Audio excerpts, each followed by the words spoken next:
Mateo 25. Parábola de las 10 vírgenes. Entonces el reino de los cielos será semejante a 10 vírgenes que, tomando sus lámparas, salieron a recibir al esposo. 5 de ellas eran prudentes y 5 insensatas.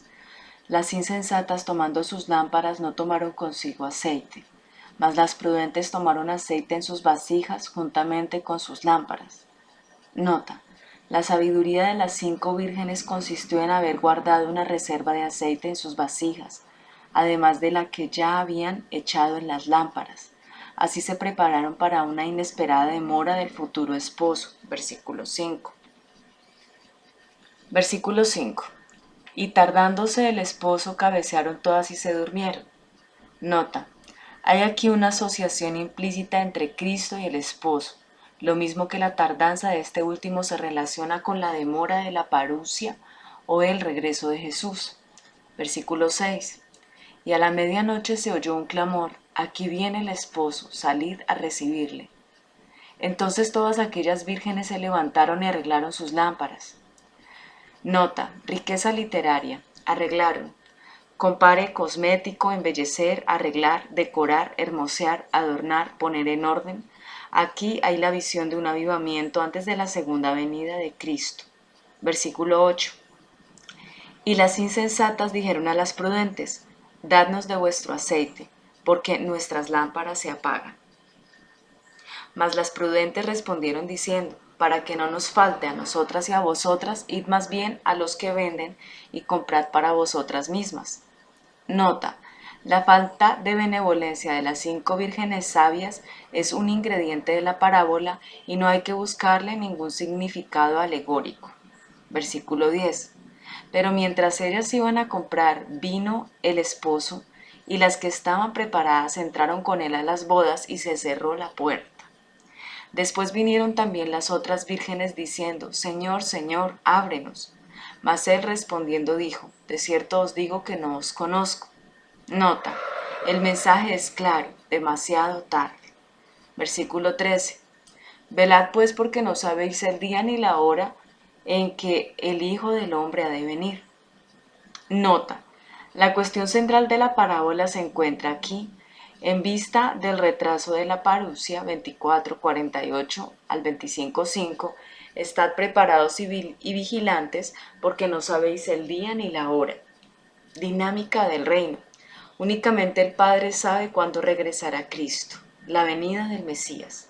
Este es un versículo para recordar siempre que se considera la segunda venida.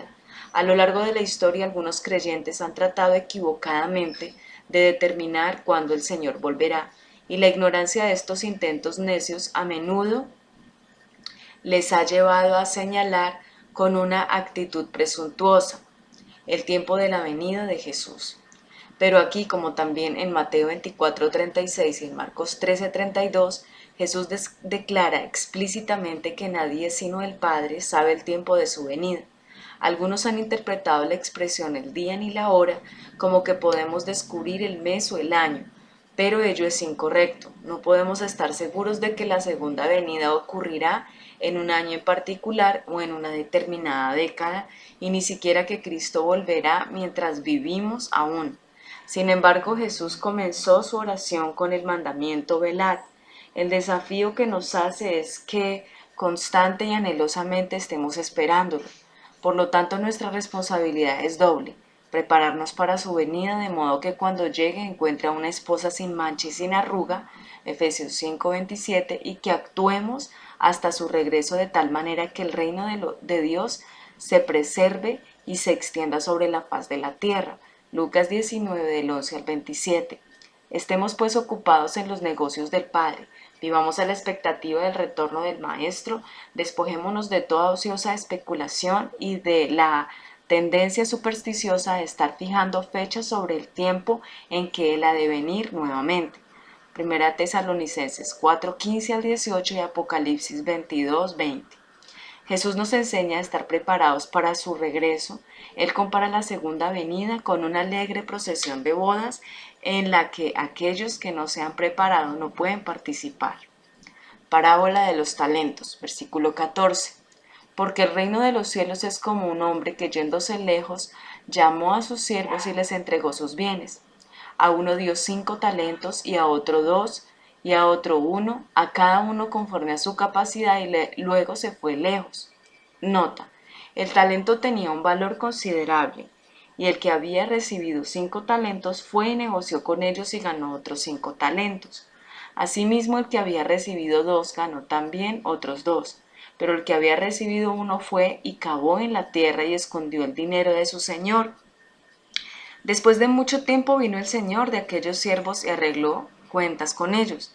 Y llegando el que había recibido 5 talentos, trajo otros 5 talentos diciendo: Señor, 5 talentos me entregaste, aquí tienes, he ganado otros 5 talentos sobre ellos.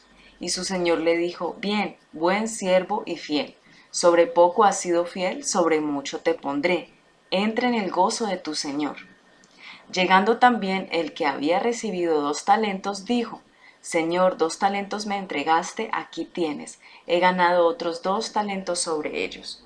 Su señor le dijo: Bien, buen siervo y fiel, sobre poco has sido fiel, sobre mucho te pondré, entra en el gozo de tu señor.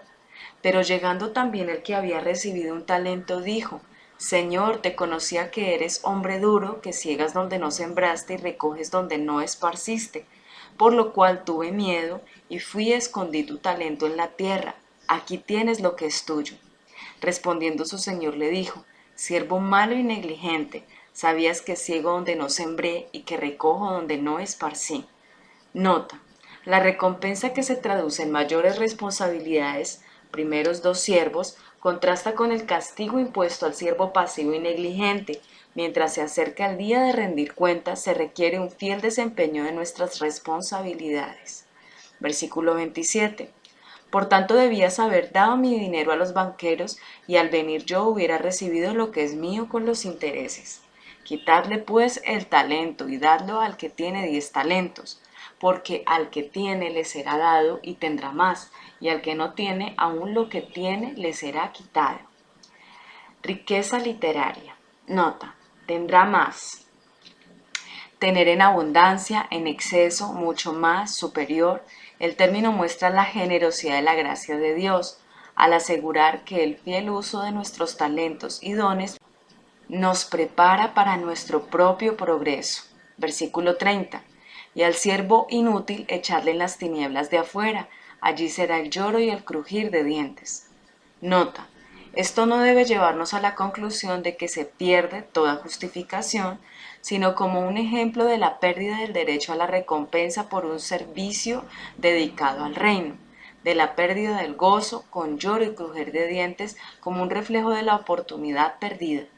Vigilantes no quiere decir indolentes, sino desempeñar fielmente nuestras responsabilidades.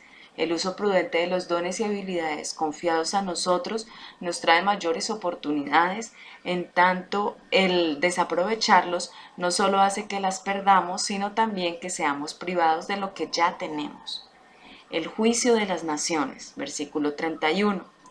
Cuando el Hijo del Hombre venga en su gloria y todos los santos ángeles con él, entonces se sentará en su trono de gloria, y serán reunidas delante de él todas las naciones, y apartará los unos de los otros, como aparta el pastor las ovejas de los cabritos, y pondrá las ovejas a su derecha y los cabritos a su izquierda. Entonces el rey dirá a los de su derecha: Venid, benditos de mi Padre, heredad el reino preparado para vosotros desde la fundación del mundo. Porque tuve hambre y me diste de comer, tuve sed y me diste de beber, fui forastero y me recogiste, estuve desnudo y me cubriste, enfermo y me visitaste, en la cárcel y viniste a mí. Entonces los justos le responderán diciendo: Señor, ¿cuándo te vimos hambriento y te sustentamos, o sediento y te dimos de beber? ¿Y cuándo te vimos forastero y te recogimos, o desnudo y te cubrimos? ¿O cuando te vimos enfermo o en la cárcel y vinimos a ti? Y respondiendo el rey les dirá: de cierto os digo que en cuanto lo hiciste a uno de estos mis hermanos más pequeños, a mí lo hiciste. Entonces dirá también a los de la izquierda: apartaos de mí, malditos, al fuego eterno preparado para el diablo y sus ángeles. porque tuve hambre y no me diste de comer, tuve sed y no me diste de beber. Fui forastero y no me recogiste, estuve desnudo y no me cubriste, enfermo y en la cárcel y no me visitaste.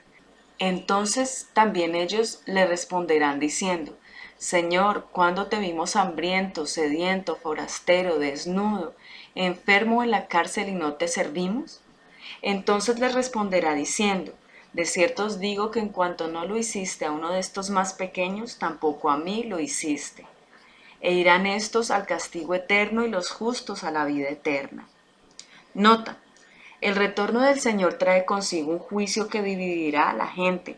El juicio se basará en los principios morales que definen el carácter, y el carácter se revela por sus frutos o por la falta de ellos. La evidencia externa demuestra la rectitud y justicia internas.